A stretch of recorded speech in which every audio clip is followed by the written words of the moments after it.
Hello friends, welcome back to my channel Seema's কিচেনে আপনাদের সকলকে স্বাগত জানাই। আজকে চলে এলাম একটি নতুন রেসিপি নিয়ে। আজকের রেসিপিটির নাম হলো ছোলা কচুর ডালনা। ছোলা কচুতে প্রথমে রান্না করার জন্য নিয়ে নিলাম একটা বড় ছোলা কচু। তার থেকে আমার অর্ধেকটা দরকার, অর্ধেকটা আমি রান্না করে নেব আজকে। প্রথমেই ছোলা কচুগুলোকে ভালো করে এরকম ডুমো ডুমো করে কেটে নিতে হবে। কেটে তার সাথে আলু দিয়ে যেহেতু করবো, ওই জন্য আলুগুলোকে ভালো করে এরকম ডুমো ডুমো করে কেটে নিতে হবে। এবারে আলুগুলোকে ভালো করে ধুয়ে নিয়েছি জল দিয়ে, সঙ্গে ওলগুলোকে ছোলা কচুগুলোকে জল দিয়ে ভালো করে ধুয়ে নিয়েছি। এবার কড়াই নিয়ে নিলাম, গ্যাসে কড়াই বসিয়ে দিয়েছি। কড়াই গরম হয়ে গেছে। এবার তাতে দিয়ে দেবো প্রথমে তেল। সর্ষের তেল নিয়ে নিয়েছি। সর্ষের তেলে রান্নাটা খুবই ভালো হয়। ফোড়নের জন্য এবারে দেব তেজপাতা, গোটা শুকনো লঙ্কা, এলাচ, দারচিনি এবং পাঁচফোড়ন দিয়ে দিলাম।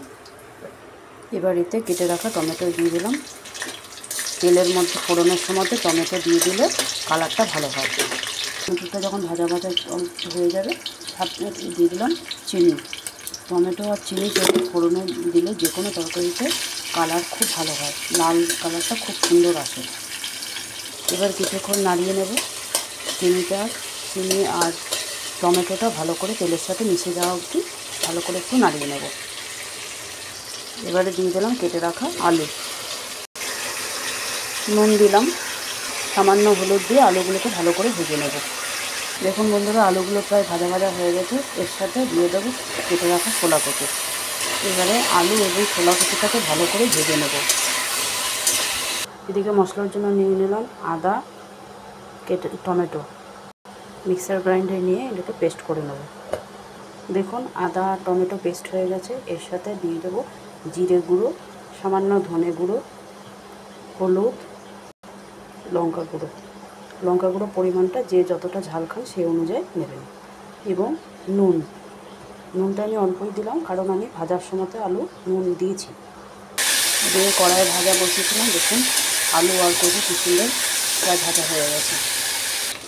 এবার এতে দিয়ে দেবো সমস্ত মশলাগুলো দিয়ে দেবো। মশলাগুলো দিয়ে ভালো করে নাড়িয়ে চাড়িয়ে আলু আর কচুর সাথে মশলাটাকে ভালো করে মাখিয়ে নিতে হবে। কিছুক্ষণের জন্য ঢাকা দিয়ে দিলাম। ভালো করে মশলাটা কষুক, তারপরে ঢাকা খুলে দেবো। এবং বন্ধুরা 10 মিনিট পরে আবারও আরেকবার নাড়িয়ে নিলাম। দেখুন আলুগুলো কচুগুলো কেমন সুন্দর সেদ্ধ হয়ে গেছে। এবারে দিয়ে দেবো জল দিয়ে ভালো করে নাড়াচাড়া দিয়ে 10 মিনিটের জন্য ঢাকা দিয়ে দেবো। দেখুন বন্ধুরা 10 মিনিট তরকারিটা কত সুন্দর কালার হয়েছে। দেখুন আলু এবং কচুগুলো খুব ভালোভাবে সেদ্ধ হয়ে গেছে। আমি আবারও কিছুক্ষণ একটু ফুটিয়ে নেব। দেখুন বন্ধুরা তরকারিটি এবার হয়ে গেছে। এবার নামানোর আগে 1 চামচ দিয়ে দেবো ঘি দিলে তরকারিটার সেন্ট খুব সুন্দর হয়, খেতে খুব সুস্বাদু হয়। এই রেসিপিটি আপনারা ভাত এবং রুটি সমস্ত তরকারির সাথে খেতে পারবেন, খেতে খুব টেস্টি হয়। অবশ্যই বন্ধুরা বাড়িতে আপনারা বানিয়ে রেসিপিটি ট্রাই করে দেখবেন, কেমন লাগে খেতে কমেন্টে অবশ্যই আমাকে জানাবেন। দেখুন বন্ধুরা রেসিপিটি তৈরি হয়ে গেছে। কত সুন্দর উপর থেকে কালার এসেছে এবং খেতেও খুব টেস্টি হয়। রেসিপিটি যদি আপনাদের ভালো লেগে থাকে তাহলে অবশ্যই কমেন্ট করে জানাবেন এবং বাড়িতে বানিয়ে অবশ্যই খাবেন। রেসিপিটি যদি ভালো লেগে থাকে তাহলে চ্যানেলটিকে সাবস্ক্রাইব করে আমার পাশে থাকবেন এবং সকলের মধ্যে শেয়ার করে দেবেন। Thank you.